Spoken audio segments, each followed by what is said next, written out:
guys, welcome back to my channel. Mermaid Nina here. Well, it's a new month, which means it's time for an updates video. I've got a Disney-wide updates video. So we're going to talk about Disney World, mostly, usually.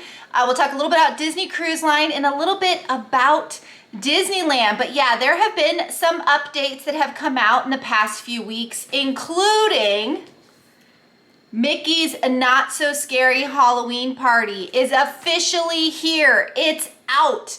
So I'm going to give you guys some tips and tricks on that party as well. I will be headed to that party soon enough, and we'll do an entire tips and tricks video and a times guide and all those good things. But for now, we're just going to do a few little tips. But yeah, who is ready for an updates video? Yeah. Okay. So first thing, we're going to start with Disney World, right?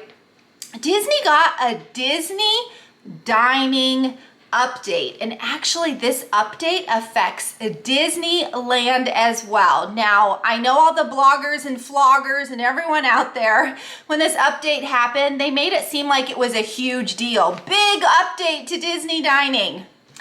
It's a minor deal, but it still happened. So we're going to talk about it. So what happened is, when you go to make your Disney dining reservations, which by the way happens at 60 days out. If you're staying at a Disney resort, it happens 60 days out and you can book your whole week's worth. This is your Disney perk, right?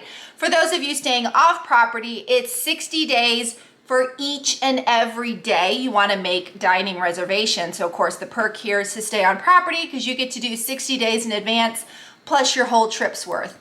Anyway, the update is now they've categorized the time. So when you go and look for a specific restaurant, normally it would just give you weird, vague times. Like you could select lunch and it would give you some random times. None of it really made sense. Or they would just give you like two choices and you had to pick between the two. They've changed it up a bit. So now your options are to pick breakfast if you want a breakfast time, to pick lunch if you want a lunch meal, and to pick dinner if you want a dinner meal. Now these are adjusted per restaurant because some restaurants have breakfast at a different time at a different restaurant, and some places don't serve breakfast, they serve lunch early. And anyway, so it's gonna, if you pick breakfast, lunch, or dinner, it's gonna be per that restaurant, per when that meal or that menu would then change over. And in addition to that, you can go ahead and pick your selected times. If you know you wanna eat at 4 o'clock, then you can pick 4 o'clock. The other changes is once you pick either breakfast, lunch, and dinner, or say 4 o'clock, it'll give you all the times available. Not just, 4:15 and 5:25. It'll give you all the little times in between. So now you can pick, okay, do I want 4 o'clock? Do I want 4:10? Do I want 4:25? Do I want 4:35? So it's giving you more options, because before what it would do is you would have to pick 4:30, right? And then you would have to go back and modify, hoping maybe you could get a 4:15. Then you would select that and have to go back and modify to hopefully get that 4 o'clock time point that you really wanted. Does that make sense? So basically they're kind of streamlining the process a little bit to get more specific to the times you actually want to dine, and also breaking it up between the menus. Like I said, a lot of people get frustrated because they want breakfast. It's the cheaper meal of the day. But then you get there and you're like, wait, it's lunch? I wanted breakfast. This kind of solves that problem for you guys. So yes, that is the big dining update that affects Disney World and Disneyland. And yeah, that's happening right now. It is in the app and on the website. So next thing at Disney World, yeah, we're gonna talk about it, guys. I told you we were. It is Halloween season at the theme parks, Disneyland as well, but Disney World does tend to celebrate a little bit sooner than everyone else. So starting, what was it, like August 11th was the first Mickey's Not So Scary Halloween Party for 2023. And of course, since COVID, what is this? Only the second time they've had the official full party. Before that, they did the Boo Bash. And there's a lot of people out there. You guys know, I listen to your comments and I watch all the Facebook groups and I read all the blogs and the vlogs and the things. There's a lot of people getting the two parties confused. So I'm here to straighten it out, plus give you guys some tips and tricks. When they did the Boo Bash, it was a special situation. So yes, it was Mickey's Not So Scary, but it was like a COVID edition and they called it Boo Bash. It was technically a Disney After Hours event. Disney After Hours events, whether it's called Boo Bash or not, did include some treats and some drinks that were part of the party ticket, right? You could get Mickey's Premium Ice Cream Bar, you could get popcorn, you could get soda. This is Mickey's Not So Scary Halloween party. There is no free included drinks and ice cream and popcorn and all that stuff. The only food, if you want to call it food, that you're getting free or included with your party ticket is candy. Lots and lots of candy. We will talk about it. So for those of you who I see, writing it out or reading other people's comments, just don't get confused. This is the actual party, the party that always existed before COVID. Of course, they change it every year. This is not Boo Bash. It is not a Disney After Hours event, but let's hop to it. So first thing you need to know, guys, is Mickey's Not So Scary Halloween Party is an extra ticketed event. You do have to purchase those tickets before you go, and they're selling out quick. As soon as that first party happened, it's been nothing but sold out days ever since. This party is very popular, and I'm gonna go with it's my favorite party on property. Absolutely love this party, and yes, it happens at Magic Kingdom. So the perk here is actually to go to Magic Kingdom during the day and then also get the party ticket that night on the same day. I get a lot of clients and people who want to skip out on Magic Kingdom for the day because they think, well, I'll just do everything I want to do at the party. Not really gonna happen for you, unfortunately, but we're gonna get into it. But see, the party starts at 7. But with a party ticket, you can get in as early as 4. They kick out regular day guests at 6. So if you do the math, once day guests leave and the party starts, you've got like an hour to run amok as much as you want. But the situation is this: when you can get in early at 4, the park is still open from 4 to 6 that you can ride all the rides and do all the things with traditional waits. Once the party starts at 7, that's when the ride waits go down. So I get a lot of people who are like, I'll just go to the party, I'll do the rides, I'll do the trick-or-treating, I'll see the shows, I'll do the stuff. Not really possible, and I have a whole video on why, and of course I will do another one. So just note that being at Magic Kingdom earlier in the day is actually a benefit because you can get the things that you really wanted done during the day out of the way. For example, do the rides that maybe don't have special holiday overlays and get those out of the way so that when the party starts, you can focus on just specific, only there for party situations. Because unfortunately, even though it sells out and even though it's only limited ticket event, it is popular and lines can get long. So hopefully this makes sense. You can get in as early as 4, but the party doesn't start till 7. But if you wait until 4 to get in because you are just a party ticket person, there can actually be a line because all the other people that just purchased the party ticket will show up at 3:30 and start lining up to get into the park so that they can get in as soon as possible at 4. And then they run amok and try to do all the rides and eat and all the things so that they're ready for the party starting at 7. And it feels like it can be a little stressful. So I'm just letting you guys know that. Plus, tip, there is a specific character, a very popular character, that starts their meet and greets early, around 4:30. And that is Jack and Sally from Nightmare Before Christmas. So if you were already a day guest and you went to the party at night, you could already be ready to get in line for Jack and Sally. You don't have to worry about the line to actually get into the theme park because you're already there because you were also a day guest. Also note the Seven Dwarfs also tend to meet a little bit earlier. That is before 7. So my big takeaway here, guys, is even though the party doesn't start till 7, something starts early. And it is a huge benefit to just already be in the parks if you want to do those specialty things like meet certain popular characters and even purchase certain popular popcorn buckets. Hopefully this makes sense, but let's get more into the tips and tricks here, right? So I already talked about how you want to arrive early. I get a lot of people who book dining reservations. Not advised. The party starts at 7, like I said, but booking a dining reservation between 4 and 6 when you could be meeting Jack and Sally or the Seven Dwarfs or getting some of the rides out of the way, save yourself some time and just focus on quick service when it's party day, right?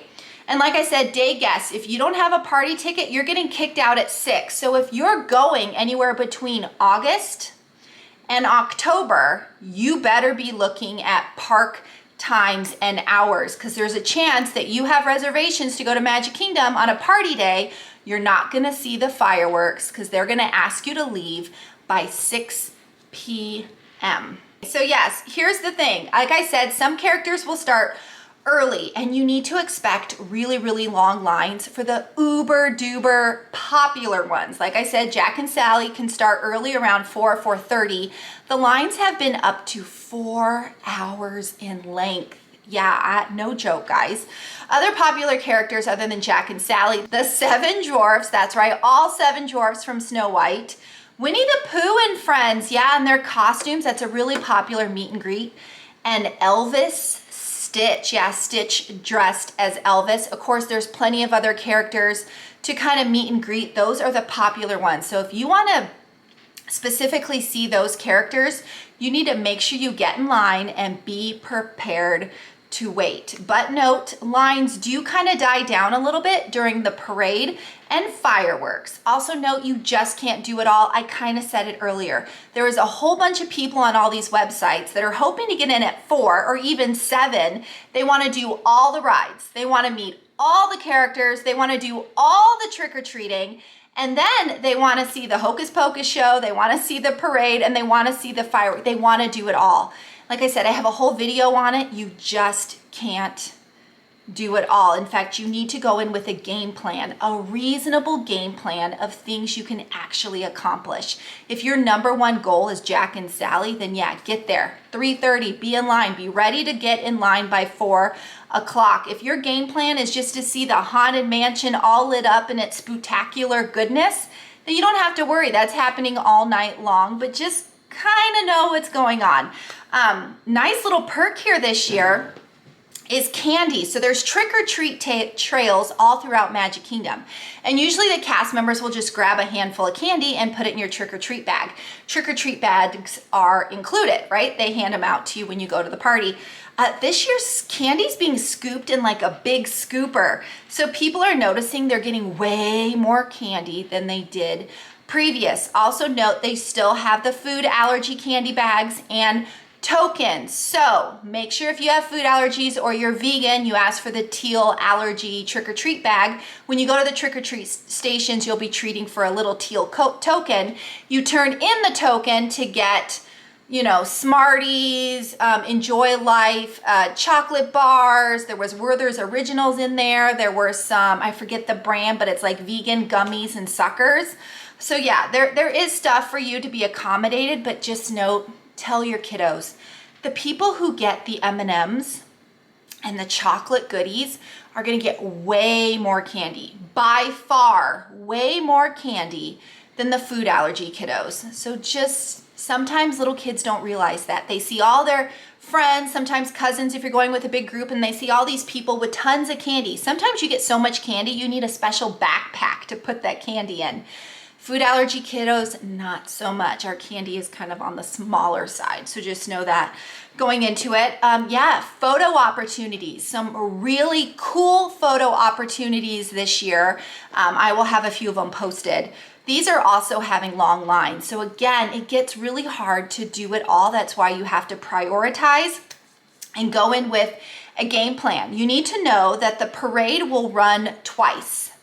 The fireworks show runs once. And the Sanderson sisters right now run at various times. Right now, I do believe it's 3 shows. So yeah, make sure you kind of plan accordingly. And then Tron. So Tron right now, per the party, is a virtual queue. Everyone's complaining they couldn't actually get in the virtual queue. It was going way too fast. So obviously, if you want Tron via the virtual queue, fast fingers.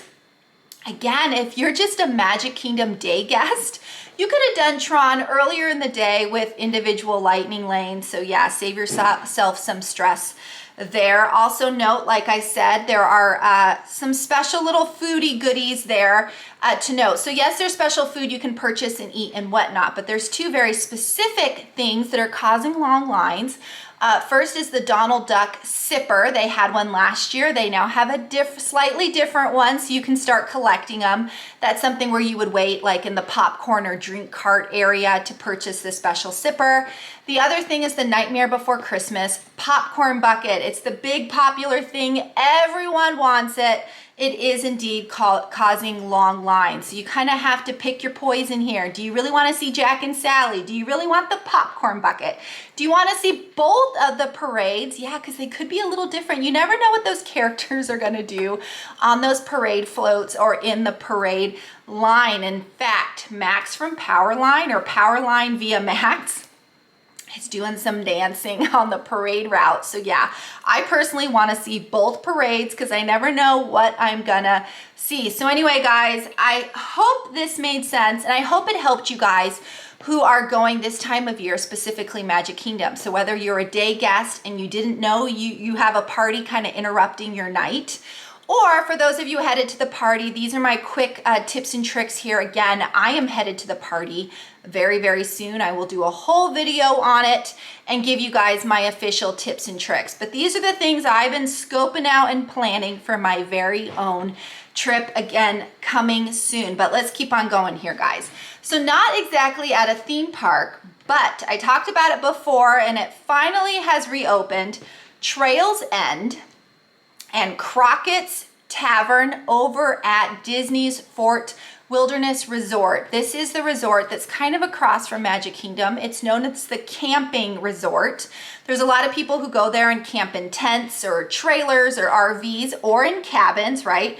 Trails End was a table service restaurant that they kind of closed down. It's finally reopened, except now it's a quick service location. But here's a few things about it. First of all, they kind of kept some of the familiar food. A lot of people were complaining because they loved Trails End, they loved the food.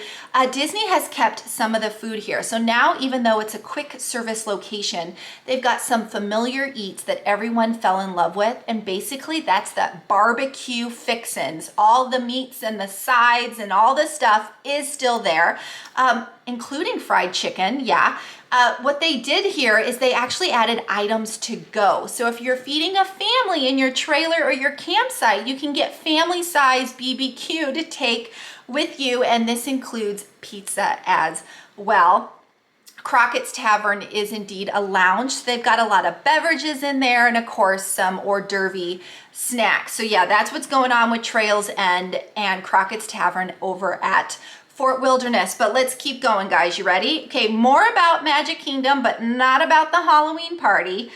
This was just announced, guys. So remember when I told you that poor Merida was leaving her spot at Magic Kingdom because the rumor was they were making way for Mirabelle. Well, after I posted that video, it literally happened the very next day. Merida was moved down the road a little bit and they started revamping her area for Mirabelle from Encanto. So starting September 15th, mark your calendars, guys, Mirabelle will be part of an all new themed meet and greet. And of course, it's all gonna be decorated for her. So yeah, that's really exciting. And then you guys, I know we're not supposed to talk about Bruno, right? Yeah, you know what I'm talking about.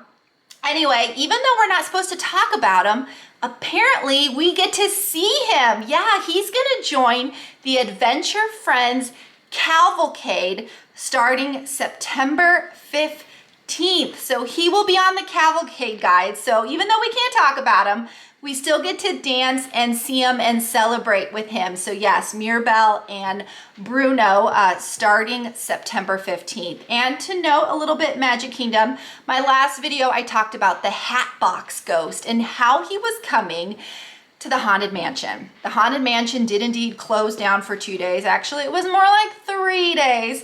And they definitely did some updates in there per some ghosts. Leota has a new look. The Mummy Ghost is back. Fortunately, no Hatbox Ghost yet. Of course, by the time this video airs, who knows, he could finally be there. But there's definitely scrim and construction things up within the ride. So I suspect that Hatbox Ghost is gonna be here any moment. So yeah, that's super exciting. But yes, Hatbox Ghost is 100% in the process. So should we move on to Epcot? Yep, I got a little bit going on here with Epcot.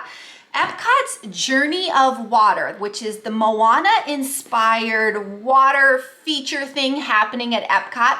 I talked about it last video, how they were doing some cast member previews, and so that made it seem like it was gonna open soon. Well, Disney finally came out and said it's actually gonna open late 2023. What is late 2023? So it's August. We're still kind of summer. That's not technically late. What is late? October, November, Christmas? I don't know. Anyway, late 2023, Journey of Water will finally open at Epcot. Now, what is it? It's gonna be a self-guided trail of water. Very, very much inspired by Moana and the movie. It's gonna be an area where you're gonna learn to love the ocean just like Moana.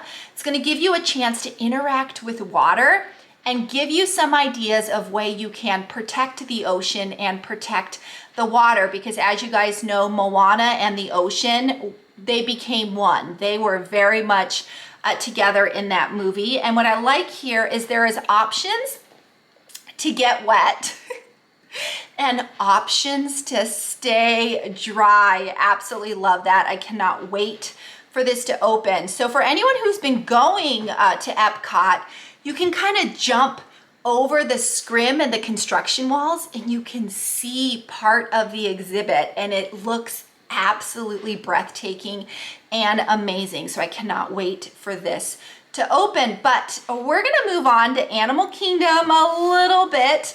As you guys know, I absolutely love animal babies. Well, we had another baby born at Disney's Animal Kingdom. Soon to be on the safari, actually. So hopefully we get to see her really, really soon. But a baby mandrill monkey. Her name was Saffron. How cute is that? Oh my gosh. So yeah, Mandrill Rafiki, yep, absolutely exciting. You know what? She was born less than 3 pounds. That is super duper tiny. She's gonna grow to be about 25 pounds when she's an adult. And it takes about 3 to 4 years for them to get their mandrill like bright colors. So right now in the pictures, her mama's holding her. Her mama has all that bright Rafiki colors, right? But the baby's very subdued. She's very like grays and brown. It will take her a couple years to get those bright colors, but that's absolutely exciting. Can't wait to see her up on the safari, right? Yeah, Kilimanjaro safaris. But we're gonna move on a little bit. We're done with Disney World for a moment. Let's hop into Disney Cruise Line. You guys ready? I have talked about it before. The Disney Treasure. That is Disney's, what, 6th ship of the fleet. Very, very exciting. Disney's doing something different with the Treasure. They've been doing these like monthly, weekly, I don't know, updates where they keep giving us this like little teaser tidbit of information regarding the Treasure to obviously get us excited to hopefully sail on the Treasure, right? So they finally revealed that here in a couple of days, August 30th, at 11 a.m. Florida time, right? They're gonna do a huge virtual reveal of the Disney Treasure. Now they're gonna be releasing a video that's gonna give us all new details, right?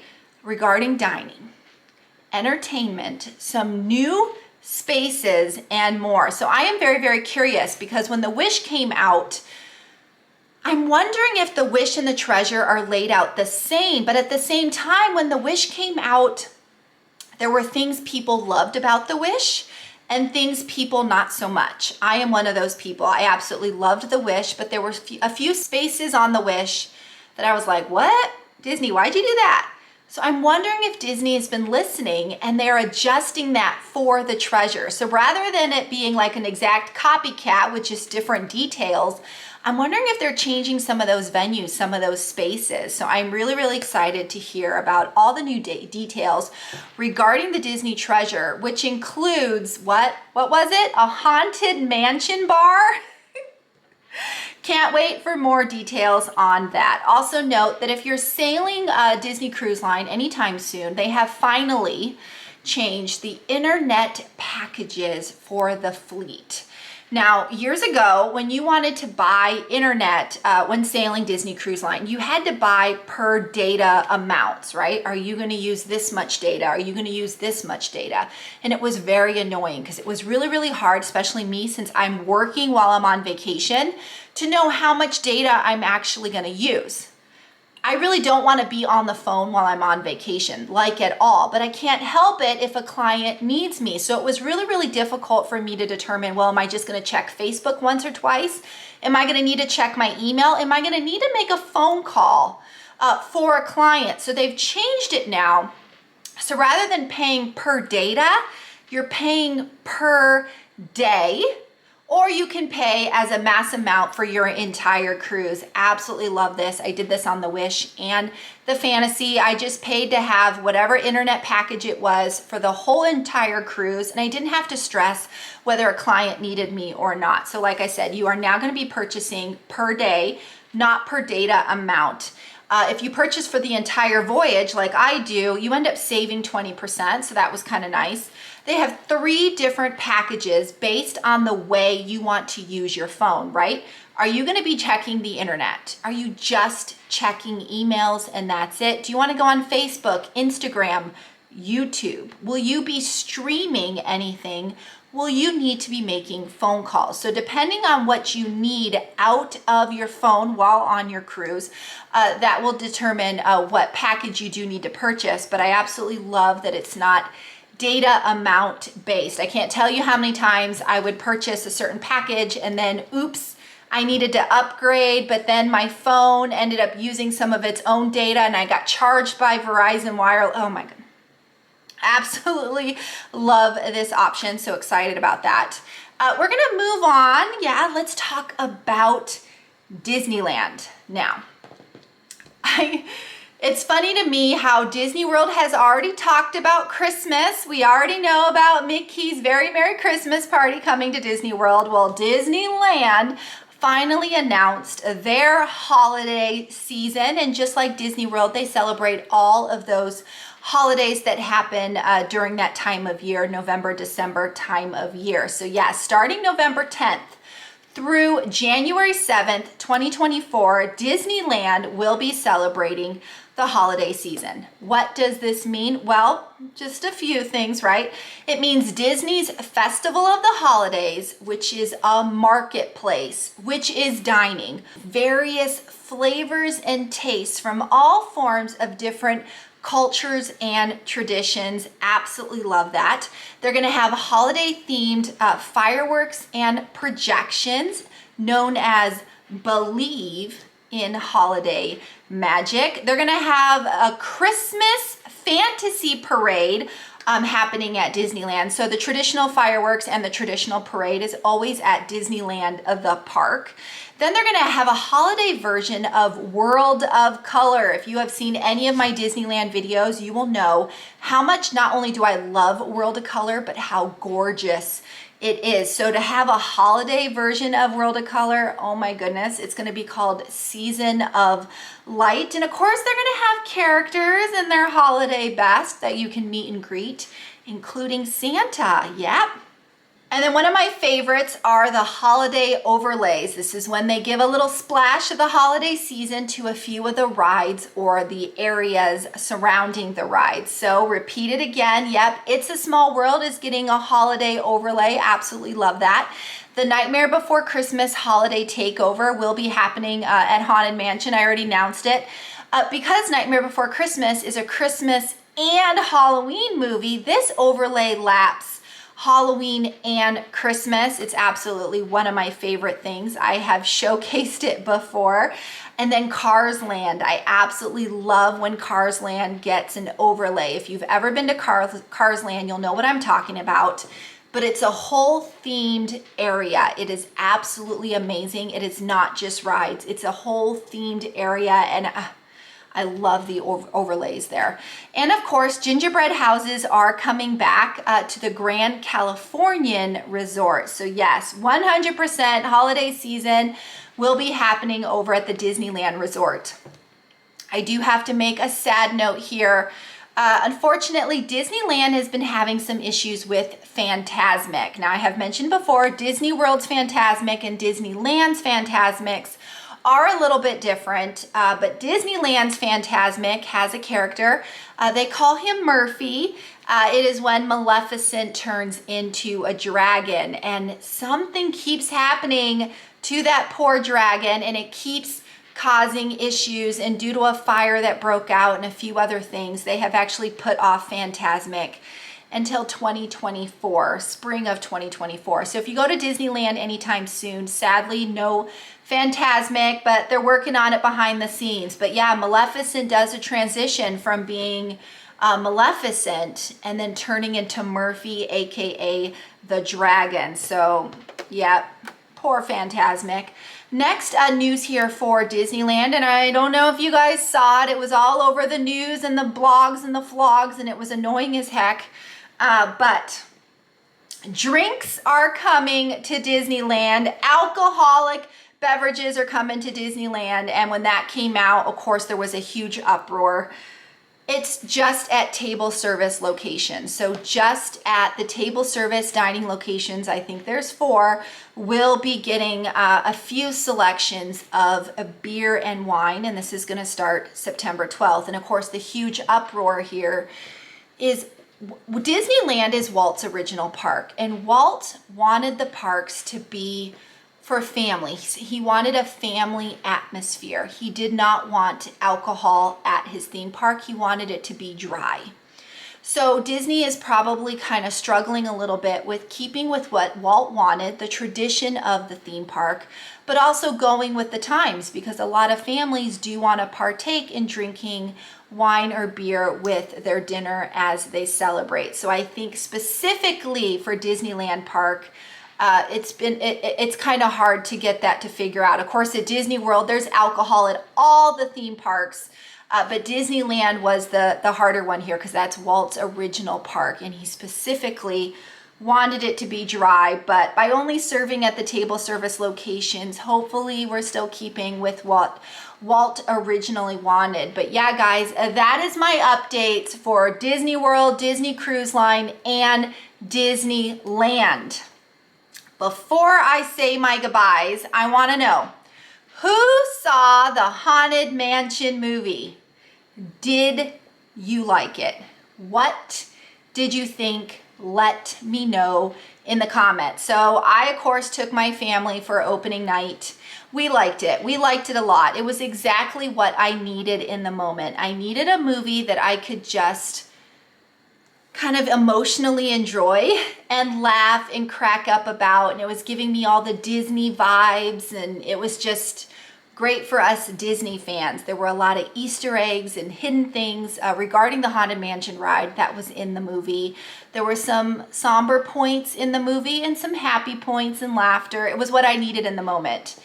Is it the most fantastic movie you've ever seen in your life? Maybe not. I mean, it's definitely can't compete with Barbie. Barbie's all over the news. But I thought it was a good movie, especially for Disney fans and lovers of the Haunted Mansion. But anyway, let me know what you think in the comments. But as always, guys, yeah, this was my updates video. I hope you enjoyed it. For those of you going to the party, let me know if these tips and tricks helped you out. Like I said, I'm going to be doing a whole new video specifically on the party once I personally test out my game plan for you guys. But yes, as always, guys, if you haven't already, please subscribe to my channel. If the subscribe button is red, please click it, turn it gray, hit the bell icon for notifications, like this video. Like I said, comment. Let me know if you're going to the party. Did you already go? Do you have tips or tricks to add to this video? What did you think about the Haunted Mansion? Let me know in the comments. As always, guys, please share my videos. Unfortunately, I just keep getting hit. It's what is going on between YouTube and Disney. My videos were doing so well, and then they just like plummeted. I don't know what's going on, guys, but I want to keep filming for you so bad. So please, please, please share my content. The more views I get, the more it tells YouTube I'm worth saving. So please, I hate to sound like a broken record, but it's getting that bad. It just really is. So anyway, guys, mahalo for watching. Nina out.